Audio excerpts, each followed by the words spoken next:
इस वीडियो में हम करेंगे प्रश्नावली 1.1 और प्रश्नावली 1.1 का पहला प्रश्न है, निम्नलिखित प्रत्येक में गुणन के अंतर्गत उपयोग किए गए गुणधर्म गुण का नाम लिखिए। यहाँ पर आपको तीन प्रश्न दे रखे हैं, तीन भाग दे रखे हैं।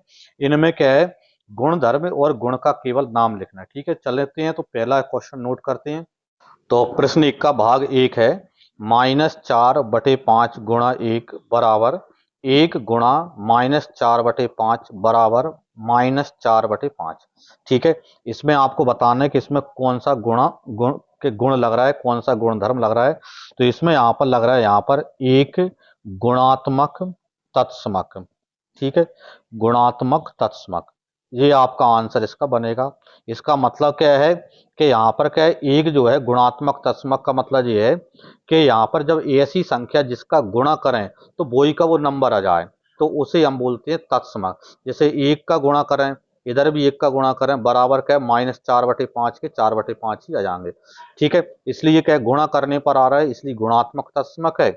ठीक है, तो ये इसका आंसर इसका हो जाता है। भाग दो है, -13/17 गुणा -2/7 बराबर -2/7 गुणा -13/17। इसमें आपको बताना है कि इसमें कौन सा नियम लग रहा है, कौन सा गुणधर्म लग रहा है।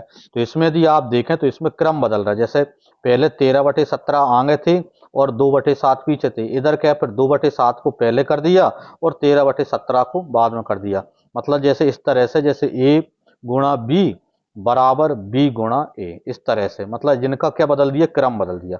और क्रम बदल दिया तो ये जो गुणधर्म है वो कहलाता है क्रम विनिमयता। ठीक है, कौन सा गुण कहलाता है, क्रम विनिमयता। ठीक है, तो ये गुण होगा यहाँ पर क्रम विनिमयता का, यहाँ पर गुण हो गया।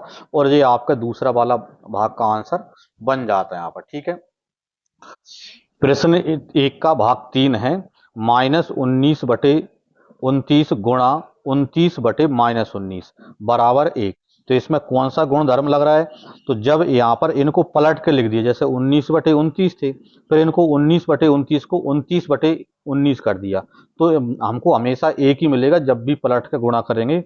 जैसे हम इसको इस प्रकार लिखें, जैसे a/b में इनको पलट के गुणा करें b/a, तो आपको उत्तर हमेशा कितना आएगा, एक आएगा।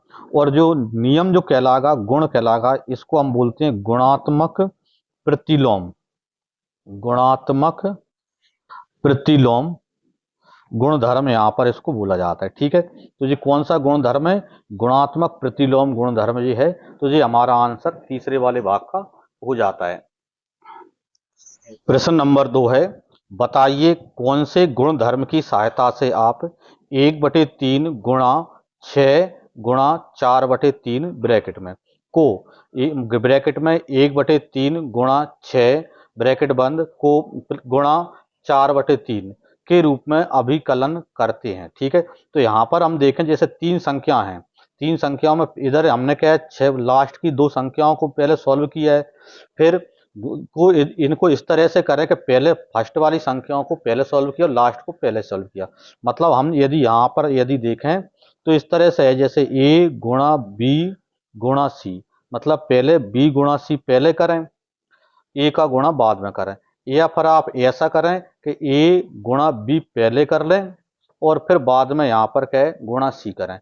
तो जो नियम होता है वो कहलाता है साहचर्य नियम। ठीक है, गुणात्मक साहचर्य नियम, गुणात्मक साहचर्य नियम यहाँ पर ये कहलाता है। ठीक है, तो ये हुआ है गुणात्मक साहचर्य गुणधर्म, ये अपना है। ठीक है, यही इसका आंसर इसका बन जाता है। ठीक है, प्रश्न नंबर 3 है, दो परिमेय संख्याओं का गुणनफल हमेशा एक खाली स्थान होता है, तो इसका आंसर बनेगा यहाँ पर सहचार्यता।